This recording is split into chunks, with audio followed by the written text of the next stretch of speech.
episode of Minutes with Margaret. I'm Margaret Coates, Superintendent of Owasso Public Schools, and I've got Susan St. John with me here today. And Miss St. John is our head Special Olympics coach. She's our head coach, but she also has other roles in the district.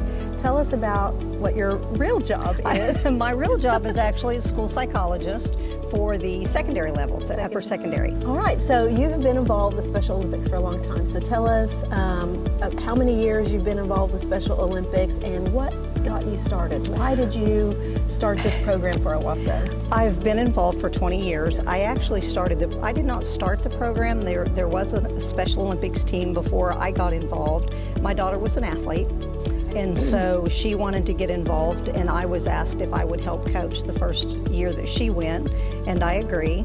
I had 8 kids on my team, fell in love immediately, was hooked. My daughter fell in love, and the next year I was asked to take over as the head coach of the team. At that time, the whole team was a total of 40 kids. And I just saw the value of the program, what it offered, not just the athletes, but the unified partners. And I just kind of decided that there should be more kids involved.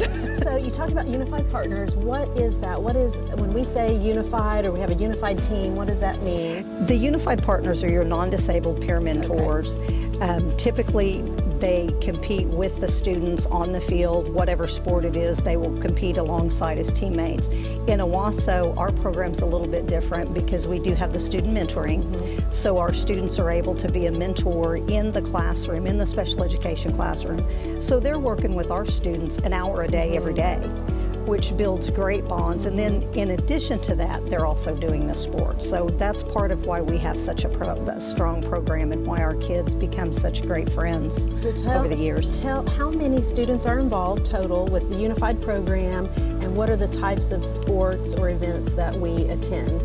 This year we have about 115 athletes district-wide. That's from the age of 8 to our seniors. About 115 athletes. So from 40 to 115. Yes. It's added a little bit. Added a little bit, yeah. And we are up to about 220 unified partners on our roster. Wow. So we actually have more students involved as unified partners than what we have at athletes. That's because so those kids see the value of the programs. And what an opportunity for our student athletes and then our student unified partners to be able to participate in. That's awesome. Our unified partners get as much out of it as the athletes. I track a lot of our graduated partners. We have a lot of speech pathologists, we have some special education teachers, we have recreational therapists.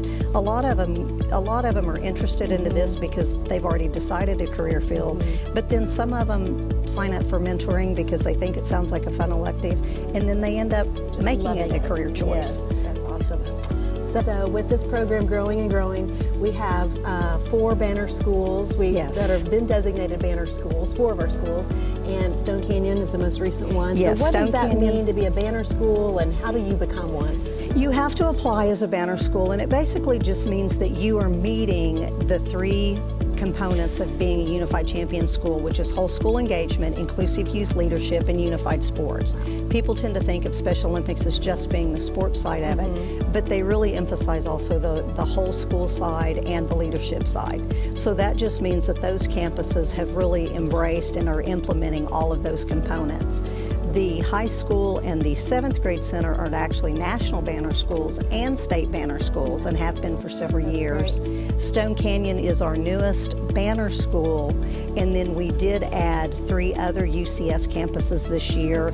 Bailey Elementary, Morrow Elementary, and 6th grade center are, they're UCS schools, but they're not quite to banner status, but they'll get there. That's great. That's great. Well, thank you for everything that you do. Just so appreciate all your work, time and energy invested in the program. Just appreciate the program so much. So thank you. We appreciate the support we get from administration. A lot of times I have coaches ask me, because I have a lot of new coaches that come to me with questions, and they'll ask, well, how do you get the support? How do you guys get to do all this stuff? How do you get to host these events? And I always tell them, I don't I mean, I don't know what to tell you. I don't have to ask for a lot of We love support. it. I don't. We just do I don't it. have Yeah. to talk administrators into it. It's just like, what do you want? Okay, that's what we do. Because we witness it every day with the partnership with our students, partnering with our athletes, and it's just something special to behold. So thank We love you. it. And that concludes our final episode for the year with Minutes with Margaret. We'll see you next year.